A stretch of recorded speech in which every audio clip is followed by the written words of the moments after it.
Ernakulam Panangad police സ്റ്റേഷനിലെ rowdy പട്ടികയിൽ ഉൾപ്പെട്ടയാൾക്ക് കുത്തേറ്റു. പനങ്ങാട് സ്വദേശി സനിത്തിനാണ് കുത്തേറ്റത്. അയൽവാസിയാണ് സനിത്തിനെ ആക്രമിച്ചത്. വിവരങ്ങളുമായി ഷീന മാർട്ടിനാണ് ചേരുന്നത്. ഷീന, എന്താണ് സംഭവം? സ്വാതി, കുട്ടികൾ കളിക്കുന്ന സ്ഥലത്ത് കളിക്കരുതെന്ന് ഭീഷണിപ്പെടുത്തുകയും അതിനെ തുടർന്നുണ്ടായ തർക്കവുമാണ് ഇത്തരത്തിലൊരു അക്രമത്തിലേക്ക് കാര്യങ്ങളെ കൊണ്ടെത്തിച്ചത്. അതിനിടെയാണ് ഇത്തരത്തിലൊരു അക്രമം ഉണ്ടാകുന്നത്. MLA റോഡിലുള്ള തുണയിൽ തറത്തിട്ട സനിതിനാണ് ഇത്തരത്തിൽ കുത്തേറ്റത്. ഇയാൾ നിലവിൽ നെട്ടൂരിലെ സ്വകാര്യ ആശുപത്രിയിൽ ചികിത്സയിൽ ഇരിക്കുകയാണ്. ഇന്ന് വൈകിട്ടാണ് ഇത്തരത്തിലൊരു സംഭവം നടന്നത്.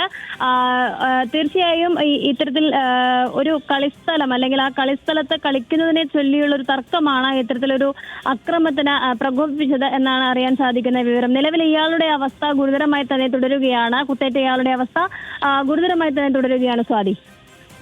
ശരി ഷീന.